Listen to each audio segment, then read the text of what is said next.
2, 3, 4, 5. Okay. I sent you blessings for the new year, and I sent you the story to give you a little more time. I sent you the important prayer, Ashamnu, with the vocabulary. Again, as I went through with the translation that I had from that book that I said is really good, it has all the prayers.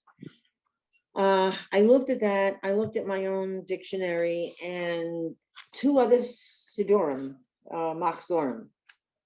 And my conclusion was that their translations are not good.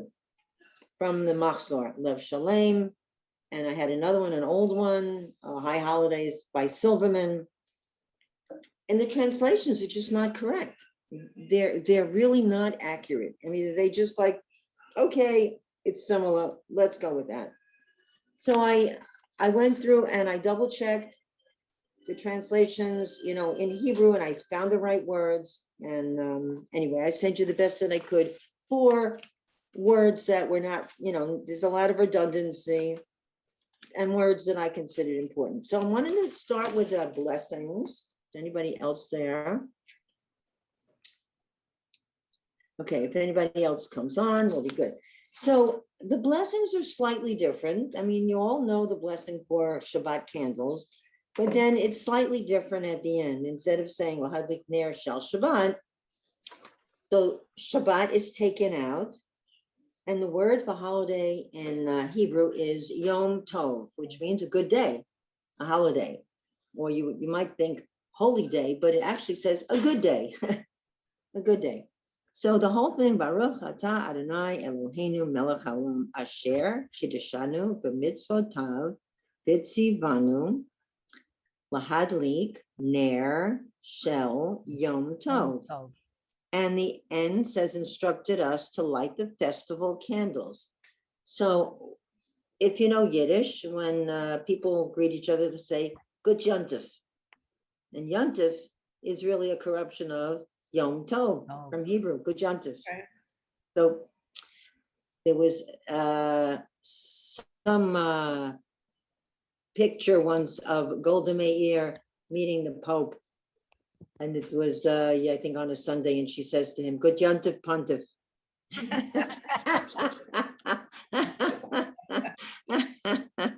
Very, very funny. So that candle lighting, that's very similar. Okay, and then since we come to a new and special occasion, and we're instructed, as some of the customs I sent you are, to wear new clothes. And the whole idea of renewal, of course, I wouldn't object about getting new shoes, new clothes, or whatever, for a holiday. And I remember when my 2 girls were young, I always took them for shoes to get Mary Jane's.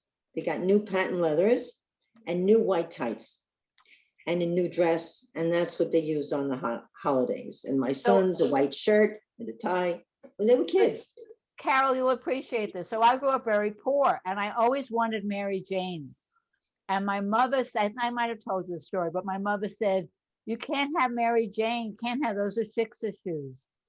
Because so when my daughter was born. Because why? When my daughter was, because she couldn't afford them, so she said they were shiksa shoes. They were only for Gentiles, that you couldn't wear them. They wore them for Holy Communion, etc. So when my daughter was probably 2.5, I bought her a pair of Mary Jane's, and I taught her to say, Grandma, look, shiksa shoes. Oh my God. Actually, I think they wear white shoes for the communion. Yeah, but they would wear, for Christmas, whatever, they would always wear Mary Jane's. But my mother, because she couldn't afford them, called them shiksa shoes, and that's what every my daughter year learned as being. That was the tradition. Get a black patent leather shoes. I thought that was very good. It would go with anything, and they could wear it for holidays or for Shabbat, whatever. Yeah. Okay, so when we come to, can you say one more time about Yom Tov and Yontiv? Okay, so festival candles. All right. So if you meet someone who knows Yiddish, and they want to wish you a good holiday, they'll say good, like G-U-T, good Yontif, Y-O-N-T-I-F, good Yontif. And Yontif, as many words, is a corruption from Hebrew, from Yom Tov, and Yom Tov became Yontif. So it originates Means from what? Hebrew, Yom Tov, a good day. Good. Yom is Okay. day, and Tov, which is how they would say, another way to say a holiday, a Chag, Chag Sameach. So Yom Tov was used, you know, day. you would say good Yontif, that would be on the holidays and the festivals. Okay. You know, like Shavuos and Passover and Sukkot. And of course, on the Rosh Hashanah Yom Kippur, it was always good Yontif. It wasn't, you can't say Shabbat Shalom, Right. No. It's not you know, true. and it wasn't Chag, because a Chag is a holiday, like Purim and Hanukkah. It was not Yontif. So it really is like a holy day, a special day. Okay. But you're not going to say to me that Yom Kippur is a joyful No. holiday when you're, you're beating your breast all the time. You know, it's serious. Yeah. Okay. So it's like somebody said to me once, oh, I said, I have to hurry home because it's Erev Yom Kippur. Oh, she said, Yom Kippur. I know that holiday. That's the holiday of chicken soup. I said, I got to go. But I mean, people would say good Yontif just instead of Shabbat Shalom. That people say that all the time. Good Yontif. You hear them say good Yontif? Yontif is really more a festival It's a festival. than, Them say it even Friday. Elaine, you're a Yiddish person, I right? hear it on Shabbat also. Yeah, I hear all You the do time. good Yontif? Old people I never say it on Shabbat. say it. I personally would say good Yontif on Rosh Hashanah and Yom Kippur, but that's. And me. they don't, and they say good Shabbos. They don't say Shabbos. Shabbat. They Good say Shabbos. Shabbos. Good Good Shabbos. Shabbos. Yeah. It's the Ashkenazi Yeah. pronunciation. Shabbat, I say Shabbat Shalom, and on the holidays, I might say good Yontif. That's it. Because you're wearing your Yontif clothes, you know, your holiday clothes and stuff. I don't wear what I wear during the week to work, you know, when I'm working, I'm going back to work in September.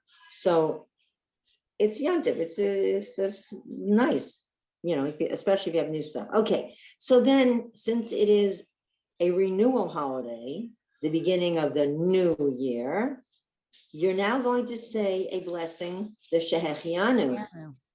Okay, so the words say, for granting us life, and then you have the word Shehechianu, which is got chai in the middle. There's a chet and a yud.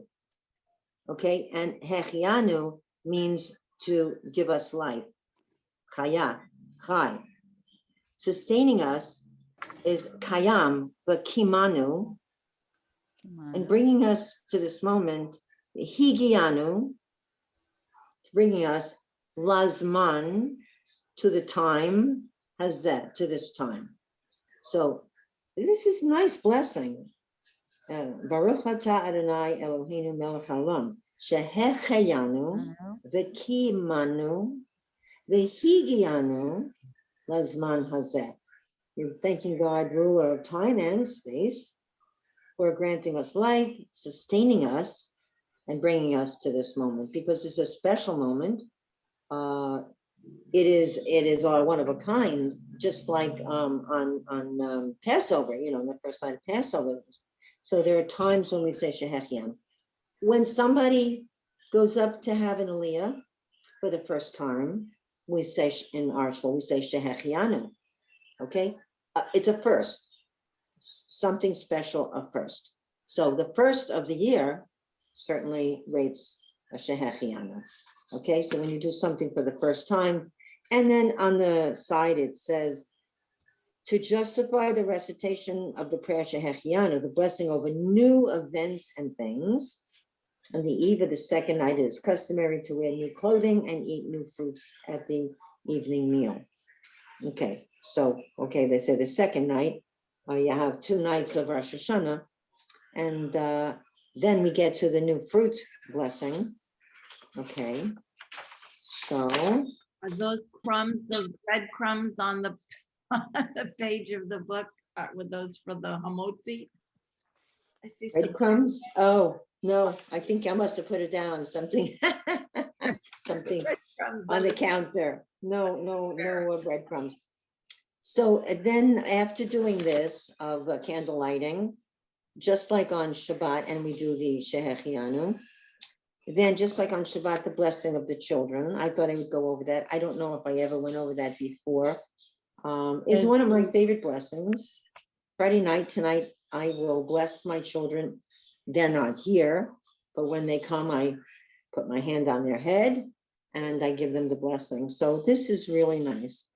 And the way I have it in another prayer book, in the regular Siddur, it shows the boys first, but you could do the daughters first if you like. So for the girls, Yisimei, Elohim, Kusara, Rivka, Rachel, Leah. May God make you like Sarah, Rebecca, Rachel, and Leah. And the boys, Yisimcha, Elohim, Ephraim, Menashe. May God make you like Ephraim and Menashe. There's nothing different here. This is just like Friday night. Carol, if you have a boy and a girl, you have to bless them separately. You can't bless them together. Right. Now, Okay. Julia and one of the other Hebrew teachers who have children who are binary, who are not binary, their children requested that they say a prayer for their family, for the mishpacha, and not for boy, not gender driven. So you could just, I don't know what the blessing actually says, because these are gender driven. Yisimech is feminine and Yisimcha is masculine. So it could be, because that says, may God make you. It could be Ya'aseh Elohim. God will make you. I don't know what it says. I would have to look into that. Kamishpacha. I don't know. And then for everybody, Yivarechacha Adonai v'yishmerecha. May God bless and protect you. Ya'er Adonai panav elecha v'chuneka. May God's countenance, that's his face, panim, panav, shine upon you and grant you kindness.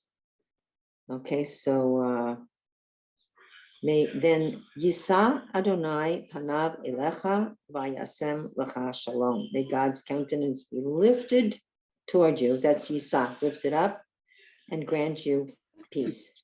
Vayasem, that's and make for you peace.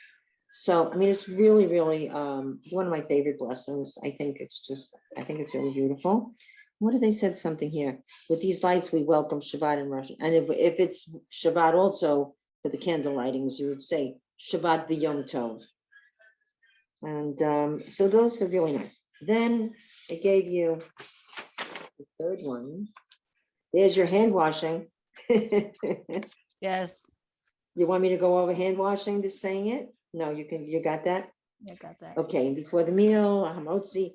But the special one on that page, the third, is the special blessing for the new year, and also the special blessing on the fruit.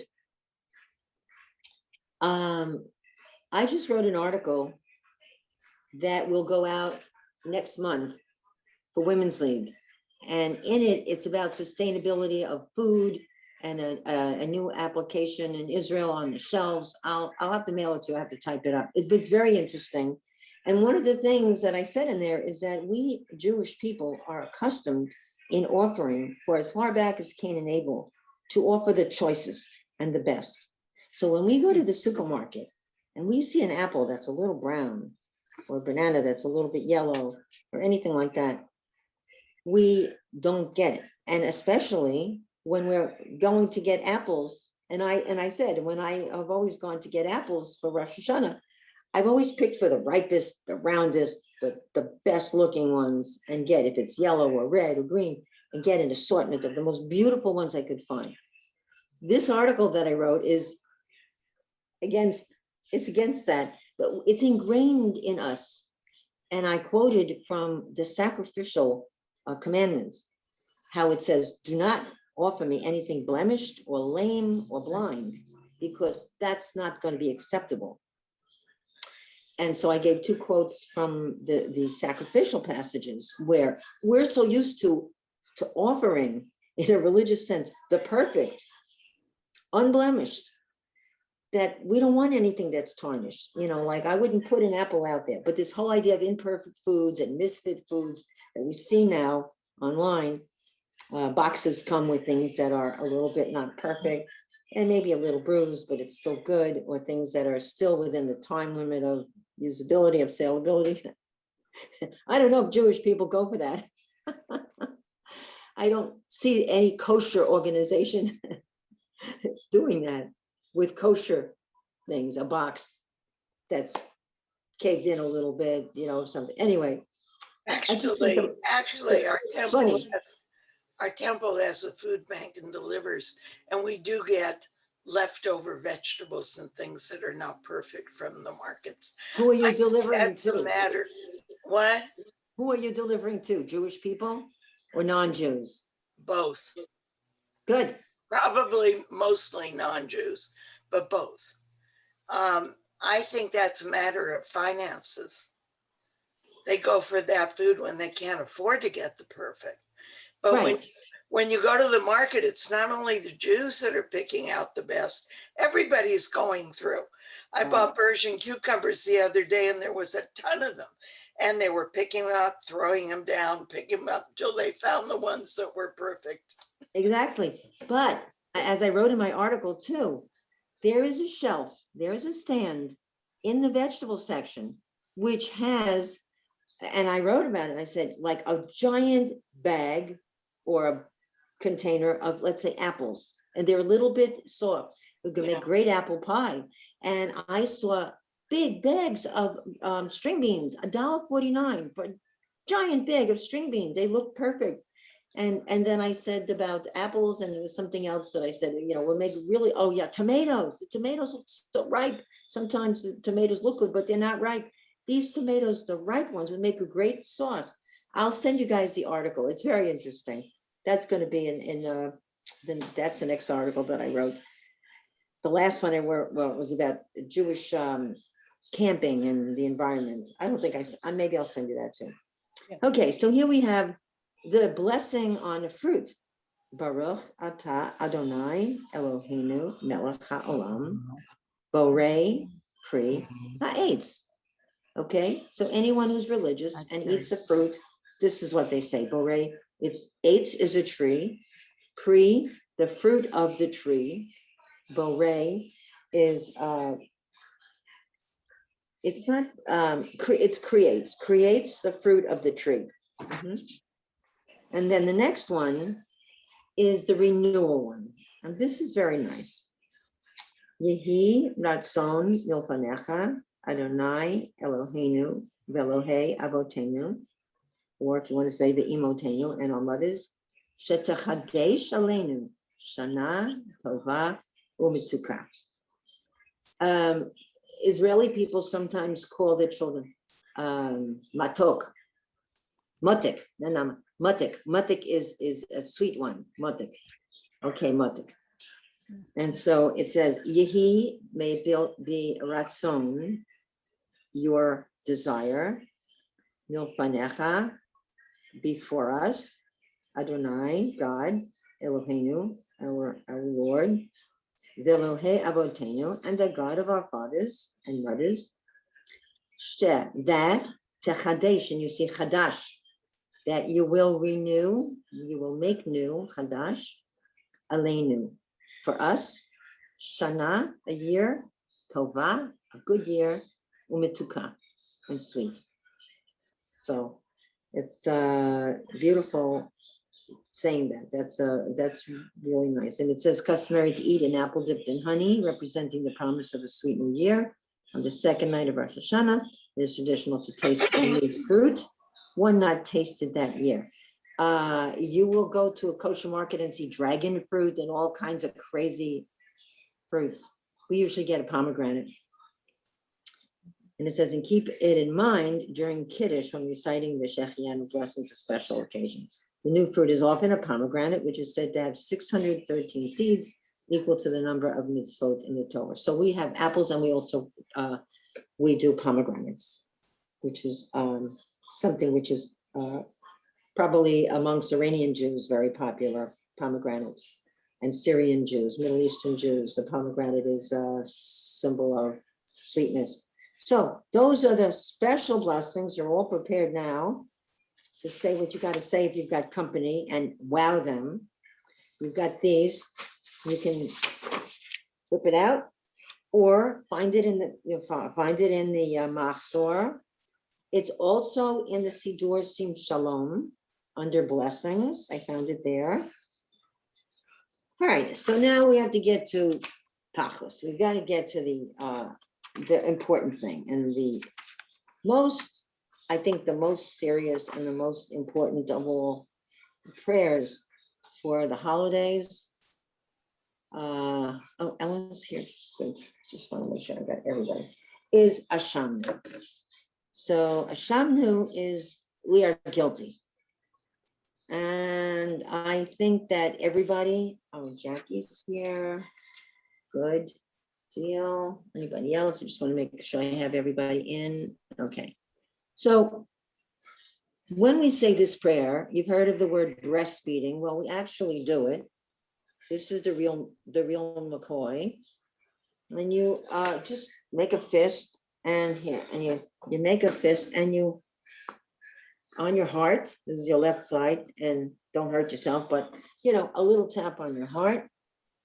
Each time you say one of these words, and one of these words are words that are bad things. They're verbs, they're action words of things we are ashamed of. Okay, and so I had a question for you. I wanted to start with a question of this litany, this list of all the things we are asking remission from. We'll just go down the list here. Which ones do you think are the most serious? All right, so I'm going to go down in. Just give me one or two. Helene, Herman, Sylvia. I think to me, I was looking at it going, I've had a pretty good year. I haven't done too many bad things. Maybe that's COVID. But to me, it's to cause others to be evil. Funny, that struck Doing me evil too. for yourself, to me, the one that is worse. When people are, there was a man, very pretty religious Jew, name was Robert Perlmutter, and he owned Pearl Paints. And he was skimming money and paying his workers in cash. And they put him in jail at the age of 70. And the reason they jailed him is not that he was skimming the money. It's that he was getting the workmen to not pay taxes and to cheat the government. So he was causing others to do evil. So to me, getting other people to do bad, inciting people to riot, to hurt, to maim, to me is the worst sin, worse than doing it on your own. Yeah, it's funny, Helene, that one really struck me too. I went through and I said, well, a lot of these things are bad. And I thought that was one of the worst too. And it says it in a couple of times. The very last thing, Titanu, wait, I don't know what happened here. It should be Titanu. Then it says, we have led others astray. Yeah, so, yes, there's another one about causing others. I think there's another one about sinning. We have caused, towards the front, up top, we have caused others to sin. Right. And then at the end, the last one says, we have led others astray. So that's pretty bad. That really is, that's a bad thing. You created a situation where other people are doing wrong and being guilty where they might not have done it had you not led them astray. It's almost like instead of a double mitzvah, it's like a double sin. Yeah, yeah. And then what you've got others to do. Right. Okay, thank you. Elaine, what about you? Well, there are two that are pretty much, we're very similar. We have sinned with malicious intent, and we have sinned deliberately. Yeah. Yeah, so the intention, if you, it's like a manslaughter, you kill somebody and it's accidental, that's not as harsh a penalty in our legal system, right? In our penal system. But if you plan it, premeditated murder, that's a much stiffer sentence, right? Yeah, So, you know, when you thinking about it, and as Helene said, when you lead others astray, that is also, you're thinking about it. That's usually not accidental. That's usually on those, purpose. those were the other ones I had written down leading up. Very good. Okay. Robin, what do you say? Well, when I looked at all these, I kind of was looking at them in my perspective, what would be most relevant to me that I could improve upon. And it has to be we have been stiff-necked, refusing to admit that the cause of our suffering is our own sins. And that's definitely also being stubborn. So I think that's something that applies to a lot of us and something we can all improve upon. Yep, that applies to me. I'm very stubborn. So I share that trait with you. All right, Alice, what do you say? Well, I couldn't find the one that I think is the worst, but maybe I'm not reading it correctly, is lying. To me, the worst, and I don't know where that would be under. Well, it says we have deceived. Okay, I mean, Deceiving. I don't really. We have added consider them falsehood the upon same. falsehood. Those are lying. Where is it? Where is it? Kind of in the middle. We have added falsehood upon falsehood. Tafalnu sheker. That's what Yes. that's referring to, you think? Oh, yeah, we have added falsehood. We have lied. Absolutely. Yeah, Then that's mine. yeah. Very good. Okay, Charlene? The one I marked first was we have caused others to commit sins. And if you commit a sin, that's one thing, but to make someone else commit a sin is a completely different ballgame. And that one struck me as the worst one we could do is to, what you do to yourself is one thing, but what you make someone else do, it's like putting a gun to their head and saying you've got to do this. And even though it's wrong, you've got to do it. Yeah. So I'm reading a book and I am telling you the atrocities, the light of days, that unbelievable that Hitler's henchmen performed what they did to babies, what they did to women. I mean, it's unspeakable. So all those sins are on his head because he made them do it. All right. All right. Thank you. Thank you very much. All right, Ella. Well, I mean, at first I put the one about rushing to do evil because the other day some friends and I were talking about Madoff. So that to me was it's unforgivable. But then I thought, well, the sin against you for everyday conversation, and I'm thinking of the COVID situation now and how so many people just through conversation are saying, don't get the vaccine. I don't know, there's an identity tag in it, all of these crazy conspiracy theories. And it's causing, we all know, the rise of, we hope we don't go into another pandemic. Right. So, I mean, a lot of it's done through everyday conversation. Yes. And another thing is, I think it says in the Talmud that there are 3 groups of people who will not go to heaven. And one is people in conversation who destroy other people's name, their shame tov. If you slander people, no heaven for you. So sometimes gossip and conversation, it could really, when you talk about people and you say maybe false things about them, or you say bad things about them, and that gets spread, rumor mongering, that's a very bad thing in the Jewish law. All right, thank you. Esther? Oh, I was just going to mention the gossip. We have slandered. That was the one that I thought. All of these are really, really bad. But for me personally, that's the one that I'm thinking of. Yeah. All right, and Jackie. Jackie, are you there? Yeah, I'm here. Can you hear me now? Yes. Yes, I can. Okay, I'm trying to be in front of my microphone. So, well, we have stolen, we have slandered, and then we have added falsehood upon falsehood. I think, but I think many of the ones that have already been mentioned too are significant or important. Yeah, right. So these are some pretty, and you noticed, I hope, that all of these verbs ended in new. And the end new, I think I mentioned it last week, is on a verb, and it's a suffix, it's an add-on, and it means we, W-E.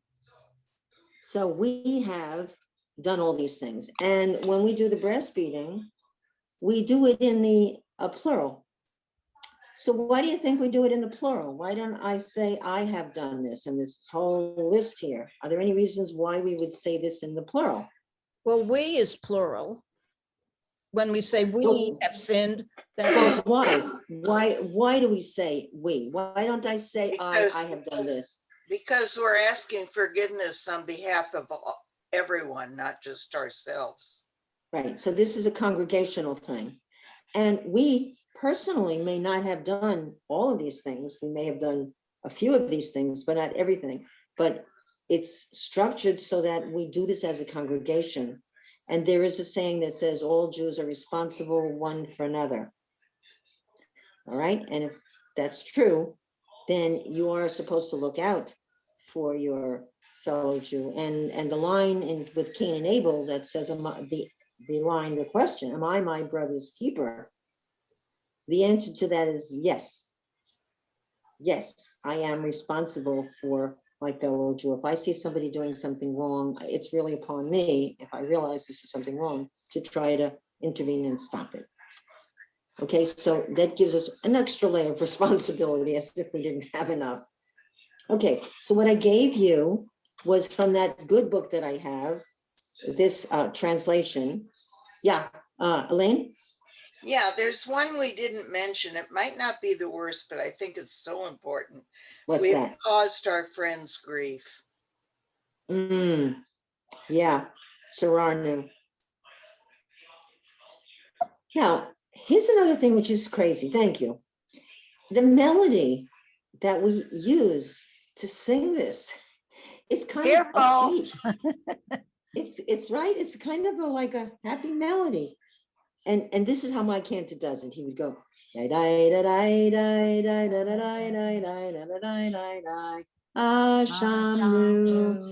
Bagadnu, Gazalnu, Dibarno Dofi, Evinu, Hirshanu, Zadnu, Hamasnu, Tapalnu Sheker. And that's kind of upbeat. And then and it goes, Ya'atznu Ra, Kizavnu, Lotsnu, Maradnu, Niatznu, and then Sararnu, Abinu, Pashtanu, Saranu, Kishinu, Oreb, and it keeps going on. Rashanu, Shichatnu, Tiavnu, Ta'inu, Titanu. Does that sound? Does that sound like you're saying I'm sorry? I love this prayer, and I think the melody is so attractive to me that I find myself humming it after Yom Kippur is gone. Yeah, but it's not appropriate. Very upbeat. It's not appropriate, but it's such an upbeat melody that here you are confessing sins and doing so with one part of your body in pleasure, because it's a very pleasurable song. Maybe that's why it's done that way, so that we will be more likely to repeat it and keep saying it, not get bored and want to sing it. Maybe that's the whole purpose. Well, good theories. I don't know. think Let's take a look. Take out, if you have the vocabulary. Now, asham is blame. So we have it now as a verb, ashamnu. So everybody say after me. I'm going to give you the ones that I pulled out. Ashamnu. Ashamnu. Okay, they're all ending new. Now, the word, it should be the bet and the gimel and the dal together. Bagadnu means we have betrayed. That's another good one. We have betrayed.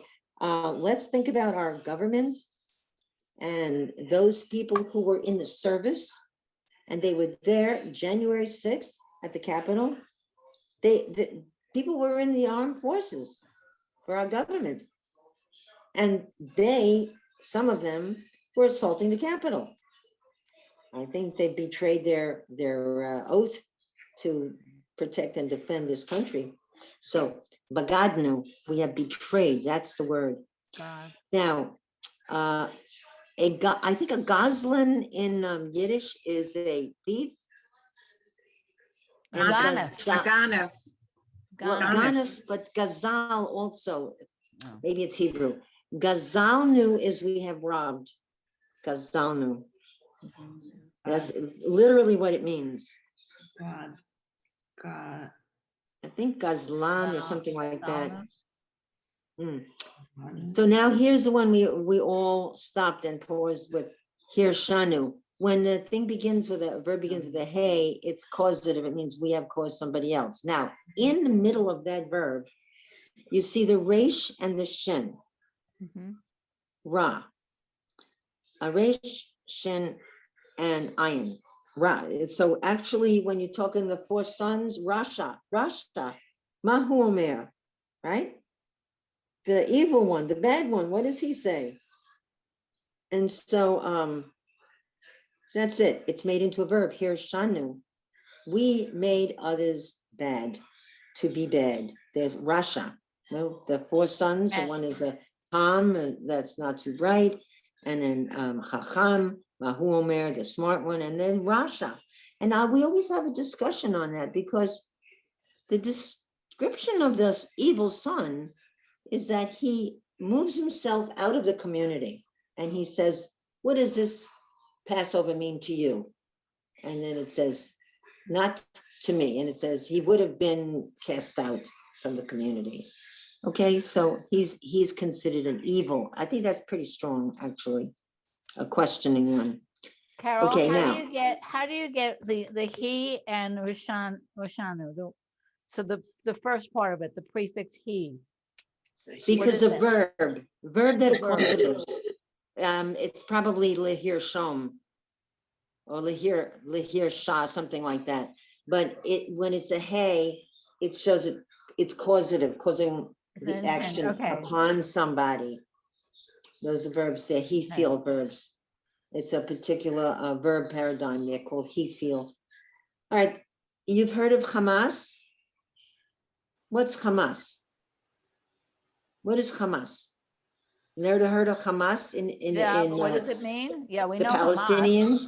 Hamas. They means violence. yeah. Is that- Yes, Hamas in Hebrew means violence. Probably means it in Arabic too, some form of it.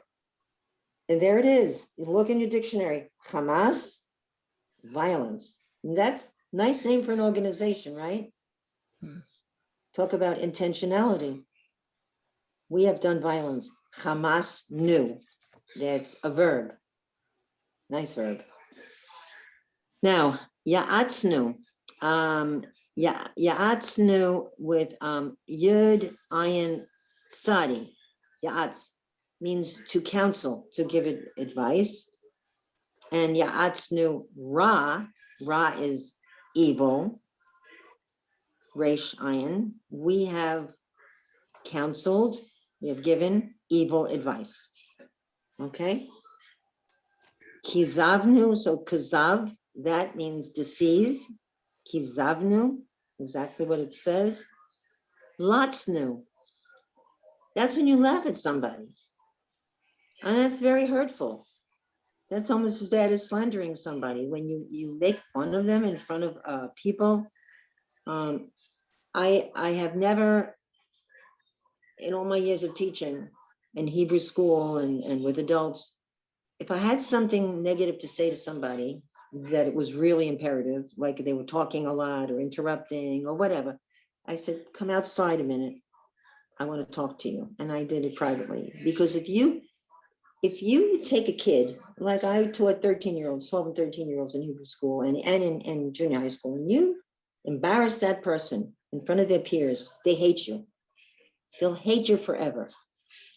Somebody who has embarrassed you, right? I mean, especially for children, I think I think it's traumatic, and adults don't like it either. It's in business, it's one of the big no-nos in a business situation is to embarrass. It could be subordinates, it could be peers, but you don't do this publicly. Do not do that in front of other Don't do people. that. Now, I'm sure we all know people in our families and all, when you say something, they say you're wrong. I mean, I had a relative, and he would very frequently say that to his wife. You're wrong. Like, these are people who are know-it-alls. And I don't know how they feel when they find out that they're wrong, but anyway, that's, so when you make fun of something, latznu, it's very bad. Maradnu, we have rebelled. And you can take it in a religious sense, rebelled against God, against the commandments, taking part in a rebellion, or stacking of something, but it does not have a good connotation, like being a revolutionary for a good cause. This is not talking about the Minutemen. You know, if you have a good cause and you're a freedom fighter, that's one thing. But this has a feeling of rebellion, rebellion against laws, rebellion against God. I think it's a more of a religious feeling here, rebelled against the commandments. And then sararnu, we have disobeyed, again, in a religious sense.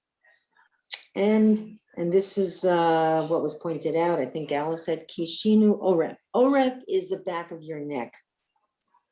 The back of your neck. And if you put your head up like this, you know, stiffen your neck. I know best, that kind of thing. That means being stubborn, but not just being stubborn a little bit, being stubborn to the max. I mean, these are maximum things. Okay, so there's a lot of things. I don't see on the list, we have murdered. We have killed or we have murdered. It says we have done violence, but it's not specific about killing somebody.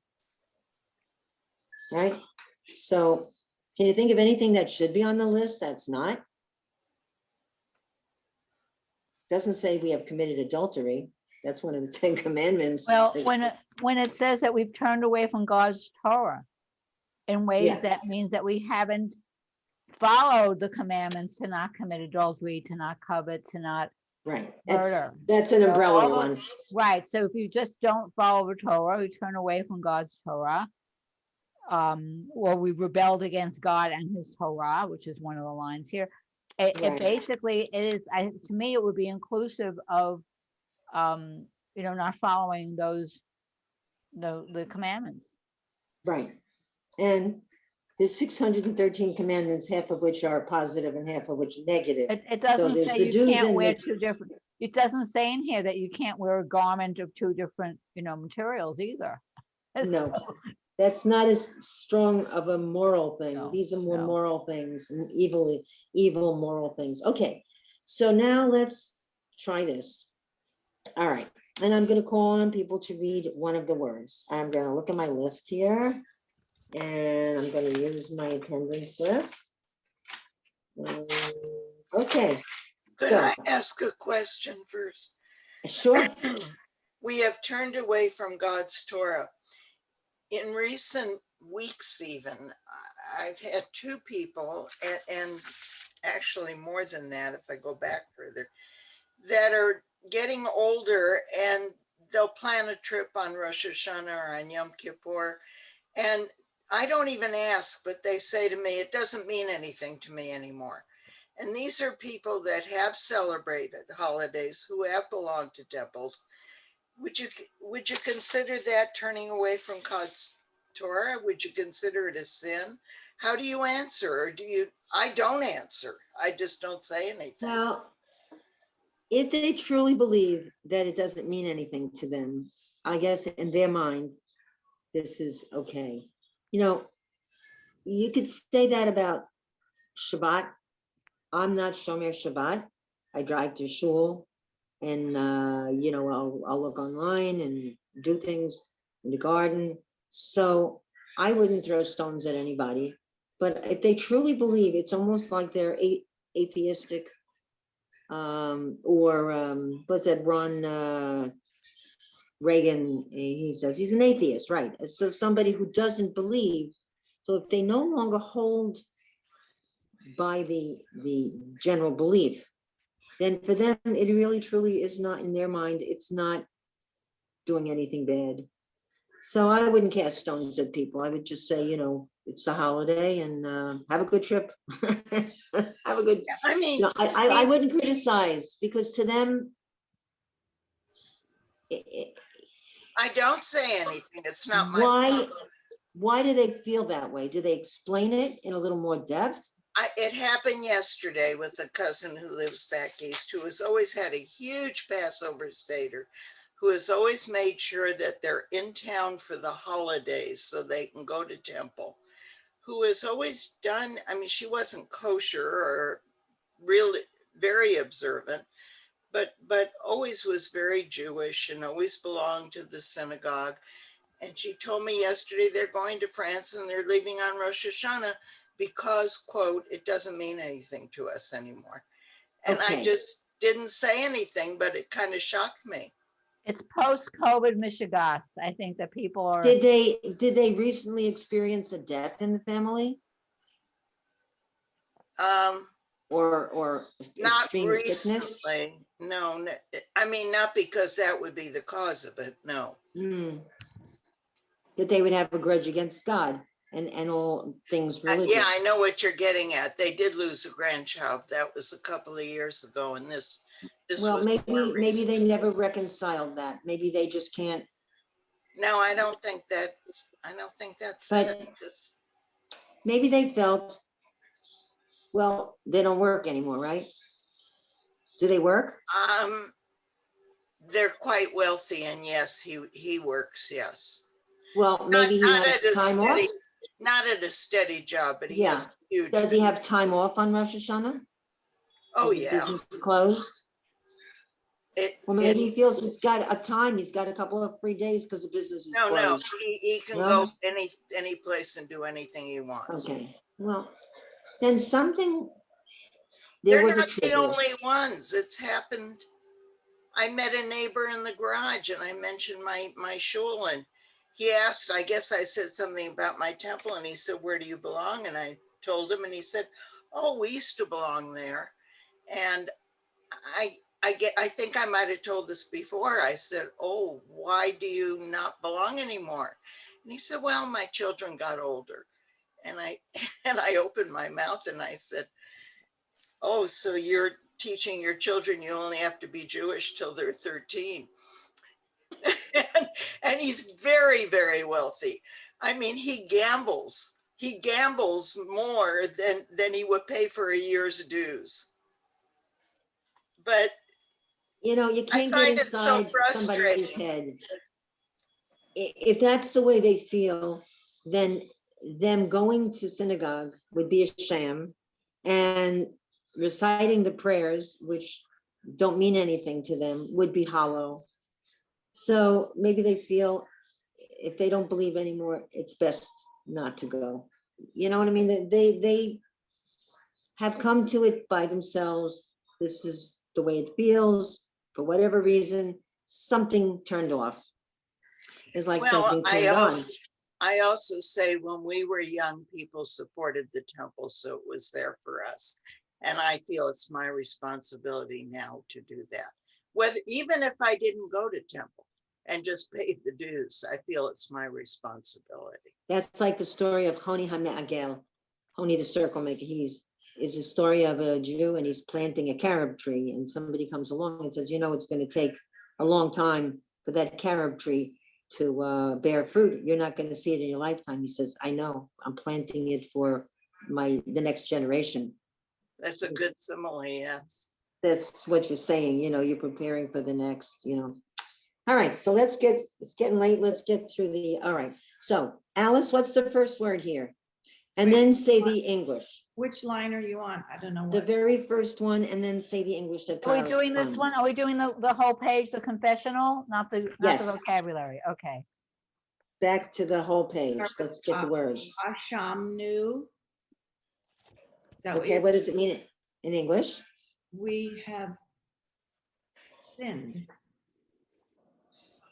Okay, well, what does it say? It says, read it here, what it says. You have that? Trespassed against God and man, and we are devastated by our guilt. Right, and there's the word guilt, asham, and that's the root, ashamnu. So we are guilty. That's where it is. Okay, Elaine, what's the next word? But God knew we have betrayed God and man. We have been ungrateful for the good done to us. Right. Okay. Sylvia?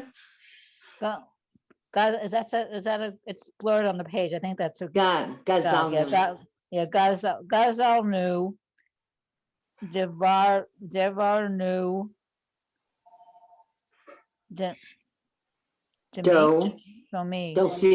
Dofi.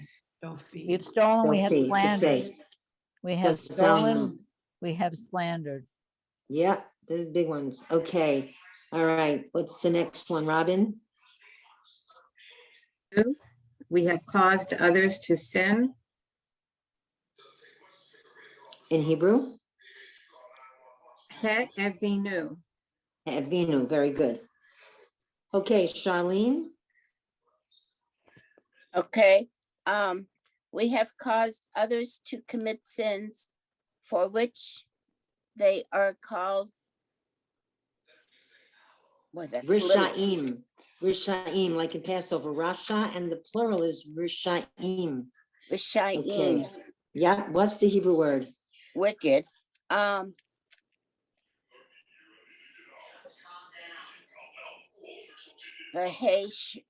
Bashim. The, here, sha, nu. Take it in syllables. The Here Shanu. That's it, perfect. The here, What sha, page nu. are you on in the Siddur, the Matzor? Oh, you didn't get the, I sent it out. No, I don't. I have the vocabulary. I have this. Is that what you're talking about? no, the prayer. Oh, I didn't get it I didn't print it out, I guess. So I don't know. Okay, well, let me see. Let me What put it book up. are you using? Depends what book. This one. Whoops. Lev Shalom. The Okay, Matzor. let's Shalem. Page I think 219. Yeah. That was page 219. 219. Yes, it is. That's right, 219. Okay. Okay, well, let's wait. Ella, find it. I found it. I found the page. Now I've got to find where we are. Okay. Okay, we're on the 1, 2, 3, 4, 5, 6, 7th word. After Vihir Shanu. After Heavy Hirshanu, Zadnu, is that what it is? That's it. Okay, what's the English? What is the English? I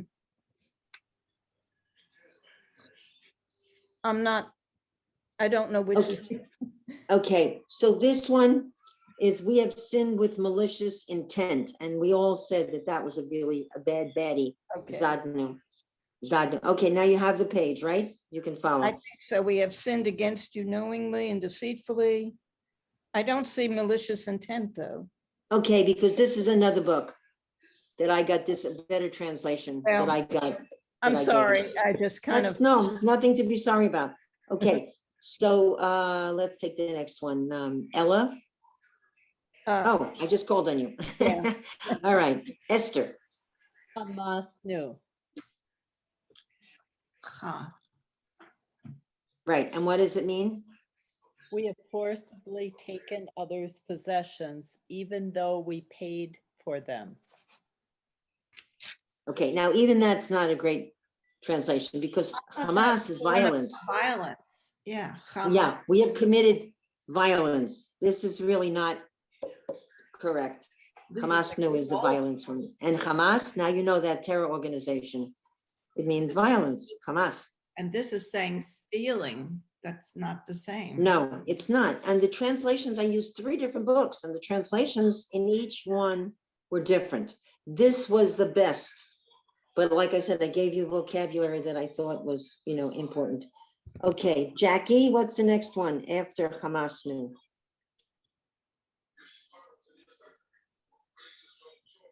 Jackie? Oh, okay, I'm sorry, looking down, okay. Okay, after Hamas knew. Okay, Tafalnu, Shakar, Sheker. We have added falsehood upon falsehood. Yeah, and that's lying, right?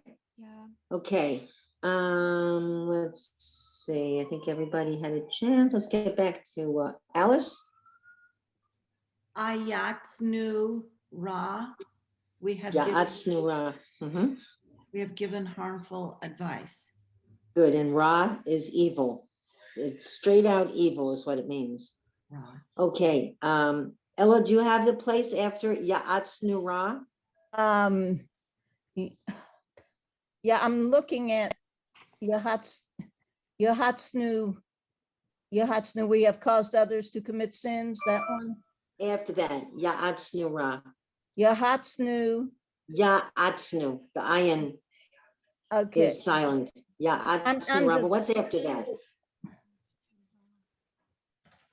I don't know, I just printed it out, so I'm not, but I'm looking on it online. Okay. I'm just lost. Okay, I'll find it all right. eventually. Just Esther? Ki What's after Ya'atznu Ra, Esther? ki zavnu laznu. We have Okay, so we have 2 in that one. deceived, we have mocked. Yeah, Latznu is laughing at people, mock. Okay, Jackie? Ma, Revnu, Maradnu. Maradnu. We have rebelled against God and his Torah. Good. Charlene, what's after Maradnu? Okay, Nuatsnu, Ni. Ni-atsnu. Ni Atznu, We have good. caused God to be angry with us. All right. I have found the place finally. Oh, okay. Ella, what's after Ni Atznu? Sarah, it's 2 R's together. Sarah. Remember the shva, the 2 dots is a Saranu? stop. The shva is a stop. Sarar nu. Sararnu, good. Saranu. We have turned away from God's Torah. Yeah, and as Tivia said, there's a lot of laws in that, so that's a big umbrella one. Okay, Elaine, what's next? Avinu, we have sinned deliberately. Good. Robin, next. Shanu, we have been negligent in our performance of the commandments. So there's like two about the commandments. Okay, and Sivia? Saranu, we have caused our friends grief by Yeah, sending them 300 emails on one topic. okay. And I'll say the next one because this applies to me. Kishinu Oref. We have been stiff-necked, refusing to admit that the cause of our suffering is our own sins. Okay, Alice, what's next? Rashanu, we have committed sins for which we are called. Rasha, Rasha, raising a hand to hit someone. good. Okay, Elaine? Shihatnu, we have committed sins which are the result of moral corruption. Okay, Charlene? Okay, we have committed sins which the Torah refers to as abominations. He Now, you're having trouble with the iron. The iron is silent. is silent, It yeah. looks like an antenna, the old antennas from the TV, the dog ears. So, but it's only the vowel that you're gonna pronounce. So do it again. It's T. I think it's A. T. Avni. Mm-hmm. Right. So when you see the iron, it's silent. It's like an olive. Okay. T. Titani. Avnu. Okay. And then we have the last two, Ta'inu and Titanu. All right. We're going to go through the whole thing. It's ready to just repeat after me. We're going to go down the whole list again. Ashamnu, Ashamnu. Bagadnu, Bagadnu. Gazalnu, Gazalnu. Dibarnu Dofi, Ibarnu Dofi. He'evinu, Evinu. Zahir Shanu, Shanu. Zadnu, Zadnu. Hamasnu, Masnu. Tafalnu Sheker, Afanu Sheker. Ya'atznu Ra, Atsnura. Ra. Hizavnu, Izabnu. Latznu, Latsnu. Maradnu, Maradnu. Ni'atznu, Niatsnu. Sararnu, Saranu. Avinu, Avinu. Pashanu, Shanu. Sararnu, Aranu.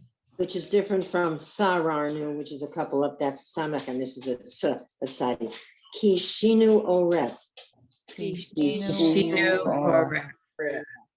Rashanu, Vashana. Shihatnu,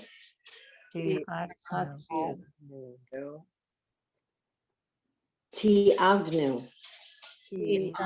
Avnu. Ta'inu. Ainu. And the vowels got a little bit blurry here, but it should be T of no, there shouldn't be dots under the iron and the other iron. T of no.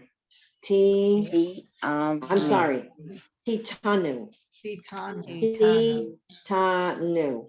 Yeah, this it's T, and there would be just a shva under the iron, T, ta, nu, and there's nothing under that second iron.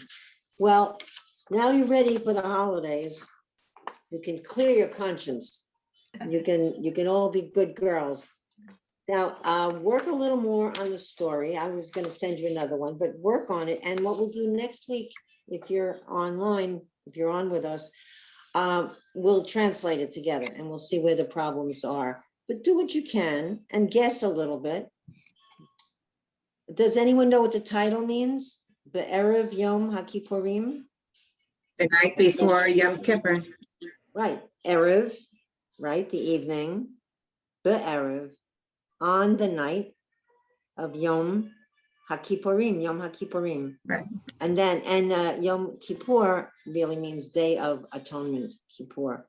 And we said that the relationship between Shlodim Kippuris and Kippur is the same thing. So, and now, look, the first word is a name. It may be easy. Shimon, Simon, Vilevi, Simon and Levi. Okay, so wherever you see Shimon and Levi, you will not find that in a dictionary, their names. And on the bottom, there's some more vocabulary. Do what you can. You know, I find a challenge is okay. Robin? Carol, what does the third word mean? Hayu. Were. Were. Okay. Past tense of lihiot. To Okay. be. Yeah. Carol, I'm also interested in more speed reading so that I can read along. Is anyone else interested in that? Yes. Speed reading. Yeah, so that we can keep up with the prayers. I can't read it fast enough. Well, you also have to be fluent slowly before you can do it fast, because then then what's gonna happen is you're gonna try to. No, you're no, reading I'm not- fast, and you're gonna make a lot of mistakes. I'm not saying not to do it slow. I mean, I'm more interested in the reading than in the translation. Because I can't keep up and read the prayers fast enough. Am I the only one that, No, we can work on that more, instead of the translation. We can go over now with Ashrei, like maybe next week we'll spend some time on Ashrei, since a lot of you seem to Well, feel that for that's. those who are interested, on Tuesday, we're gonna do like the next 8 lines. We did the first 8, we do the next 8 I lines. can't do Tuesdays, Yeah. I'm sorry. Sorry. I have a pretty. I'll work on the Ashrei. I Now, understand, but I will tell you, most people decide they want to do it this is at my convenience, so that's why it's on Tuesdays, because I'm busy most days, so sorry. I have a question. Is there anything, so those are the prayers that I thought were, most important to do for the high holidays. Is there anything else that you want me to go over, any requests? Because now we have like 5 classes, we have a little time to do some of the other things. And I can do that with you. We don't have to go over the translations, but I do think that I know that the prayer vocabulary repeats a lot. And once you start to see certain roots and certain words, you're gonna say, I know what that means, and there'll be words that all of a sudden they're like, oh my God, I just got it, I know what that word is. So I won't spend this. Ashrei is a good one. Ashrei is good. Well, we'll do Ashrei, but anything else that we haven't done? We might want to, what, Carol, what we might want to do, we've done it already, is just go over the Shema, the Behafta, and then the Tzitzi paragraph by Omer. Yes. Maybe do those, because those we do every Friday night, right? What do we do every Friday? We do Ashrei. Well, we do Ashrei every day, twice a day. We do Ashrei, and then But the seat one, they do silently. not in my synagogue. Really? We No, don't. Not Friday night and Saturday during Shabbat services. We by Omer. I found a really good guy to do it, who we can practice with him. Is everybody good with V'ahavta? We do. Yes. I mean, All I'd right, like so you to want do the second and the third. even Lahadodi.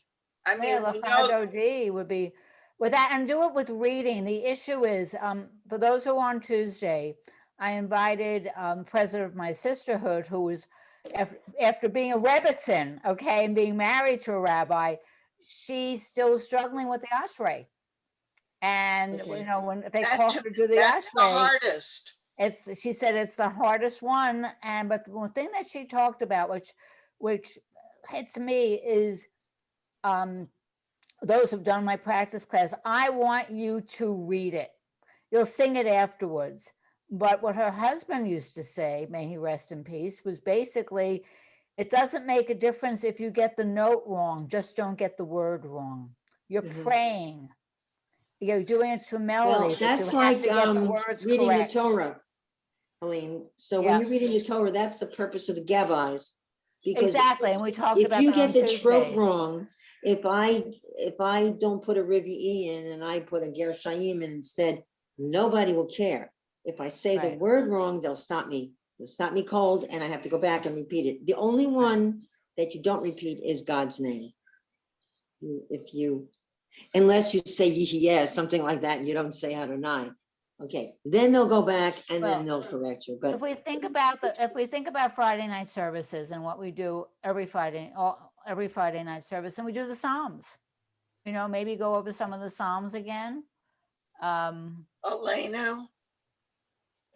Elena, we go Yeah. over. I even would like to get faster on the,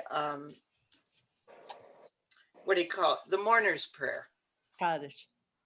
Kaddish, okay. That's I'm the writing only these prayer that down. my cantor can does read very it. slowly. I can Okay. read it, but my rabbi goes so fast, I just can't So keep up. No, we don't. I will not go over the meaning of the second and third prayer for the Shema, but I'll just practice reading next week. And I have here Ashrei, the Shema, second and third paragraph, Lecha Dodi and Kaddish. Obviously, we can't do them all next No. week, but we'll start with Ashrei and maybe the Shema.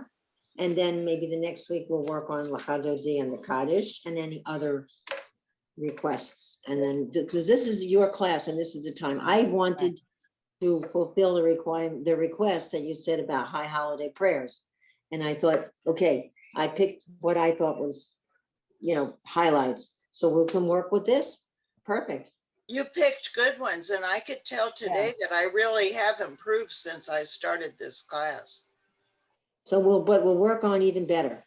There's always room for improvements. Yeah. So we'll go full force. From strength to strength. And Elaine, I'm sorry you can't join us. We don't have that many people coming in on Tuesdays. But, that's also that a lot of it seems to be focusing now on the Ashrei because it is so challenging for people. I have something in the morning and in the afternoon. Because I have somebody who, she was a Rebbetzin for 10 years and still struggles with the Ashrei. I can't understand that. I had my students doing it. So we are doing what they do on Shabbat morning in my shul is Ashrei Yoshvei Betecha Od Yahalucha Sela Ashrei Shekacha Lo Ashrei Shalai. Okay, the other one is more Ashrei Yoshvei Betecha Od Yahalucha Sela Ashrei da da da da. No, okay, we'll do the one that's more. Okay, First one. No problem. We can do that. So yeah, now is a good time to do like a little tutorial where we can go back and we do chazara, a little review, because we covered an enormous amount of stuff during the year. We really did. We covered a lot of stuff. You sure have. You came in, Elaine, in the second half in the advance. So in the beginning, we did a lot of the prayers from Friday night, and as we were learning, we were doing the lines from that. But this is great. This is what I want. And anybody else and any letters. Like if Ayan and Sadi are giving you trouble or any of the final letters, let me know and we'll pull up a page or two of just with those particular letters. So if there's anything that really is giving you. When we have lots of chuz and kuz on one page, I think that's the issue with the Ashrei. Shaka, chacha. Challenging. I had a word I did the Haftorah 2 weeks ago, and it was the Haftorah of admonition, the last one, third one of admonition of Isaiah. Isaiah has some pretty big words and words that you're not familiar with, and I was all over the place. I had to really practice it because it wasn't intuitive the way it was. You wanted to I just want to say "k," and I had to say "cha," like "kachucha." It was like "kachucha." I was practicing something this morning. I realized it's like in any foreign language, my mouth is not used to moving in that way. And same thing with French when you say "woo," not "roo," "woo." You roll your R's and things. Yeah. Right. All right. Well, we have a plan, and we'll work on that. Maybe I'll resend some of the stuff in case people lost it. Ashrei Shema, Achadodi. We didn't do Achadodi, so for next week we'll do. Achadodi is a good one to do. I noticed something else today. Like Spanish, the adjective seems to come after the word. Like Yom Tov. It does. Day good. Definitely. In English, it's good day. In Spanish, it's like Hebrew. Yeah. If I want to say you're my good friend, I say At Chavera Tova Shali. Chavera. Yasher Koach, exactly. Right. The syntax. Yasher, no. Because Yasher means will be enriched, and Koach is strength. Yasher will your strength will be enriched. Oh, I always thought it was just thank you because they say it after you've been on the bima. No, and then when you say to someone, someone says to me Yasher Koach, I have to say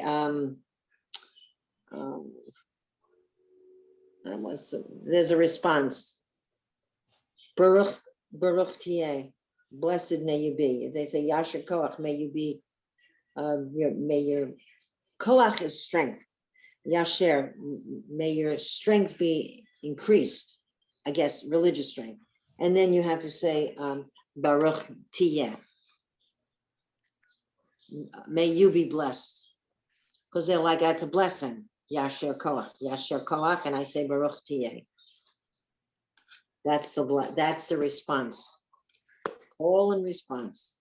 I just wanted to say something. This book called Prayer Book Hebrew for Adults has a lot of roots in it. And we were talking about that at our sisterhood meeting.